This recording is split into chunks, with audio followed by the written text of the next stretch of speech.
आइए बच्चों, हम लोग एक और क्वेश्चन देखते हैं। क्वेश्चन हमारे पास क्या दिया हुआ है कि उस समांतर चतुर्भुज का आधार ज्ञात करना है। तो सबसे पहले हमें जो जो चीज़ें दी होती हैं या निकालनी होती है हमें वो लिखना होता है। तो आधार हमें निकालना है, तो आधार लिख के क्वेश्चन मार्क।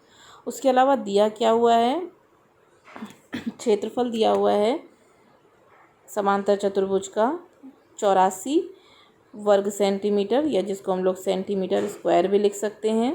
उसके अलावा संगत शीर्ष लंब हमारे पास दिया हुआ है, शीर्ष लंब हमारे पास दिया हुआ है 6 सेंटीमीटर। ठीक है, 3 चीज़ें दी हुई थी।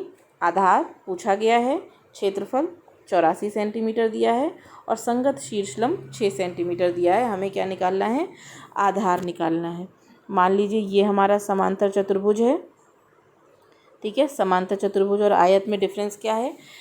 समांतर चतुर्भुज आयत दोनों में आमने सामने की भुजाएं बराबर होती हैं। आयत में विकर्ण दोनों आपस में बराबर होते हैं, समांतर चतुर्भुज में नहीं होते हैं। आयत जो है हमारा, इसमें चारों कोण 90 डिग्री के होते हैं, समांतर चतुर्भुज में नहीं होते हैं। ये इसके बारे में ज़्यादा हम लोग रेखा गणित में पढ़ेंगे।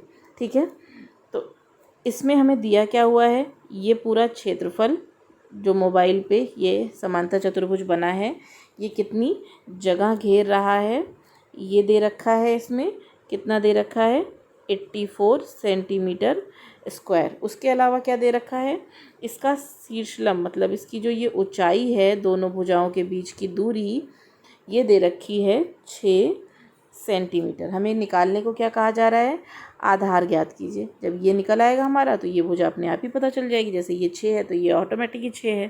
ठीक है, तो हम लोग क्या करेंगे, समांतर चतुर्भुज के क्षेत्रफल का फॉर्मूला लगाएंगे। मैं शॉर्ट में लिख रही हूँ, आप लोग पूरा पूरा लिखेंगे। समांतर चतुर्भुज का क्षेत्रफल बराबर आधार इंटू संगत शीर्षलंब। ठीक है, आधार इंटू संगत शीर्षलंब। आधार हमारा कितना दिया हुआ था, आधार हमें निकालना है तो इसको हम मान लेंगे हमारा आधार कितना, x। क्षेत्रफल कितना दिया हुआ है, 84, और शीर्षलंब हमारे पास कितना दिया हुआ था, 6। x के साथ 6 गुणा में है, 84 के पास आएगा तो किस में हो जाएगा, भाग में हो जाएगा। कट करेंगे इसको, 6 कम 6, 2 बचेगा, 6 चौक 24। तो x की वैल्यू हमारी आ जाएगी 14 सेंटीमीटर, जो कि x हमारा क्या था, समांतर चतुर्भुज का आधार था। तो आधार x हमने माना था, ये कितना हो जाएगा हमारा 14 सेंटीमीटर। इसी तरह से अगर संगत शीर्षलंब पूछा जाएगा तो ऐसे ही आप लोग, आधार दिया होगा, क्षेत्रफल दिया होगा, संगत शीर्षलंब पूछा जाएगा तो आधार की जगह आधार रखेंगे, और संगत शीर्षलंब की जगह x, क्षेत्रफल की जगह क्षेत्रफल रख के एक फॉर्मूले से हम लोग 3 क्वेश्चन सॉल्व कर सकते हैं। ठीक है, अगर कुछ नहीं समझ में आया है तो मुझसे पूछ लीजिएगा।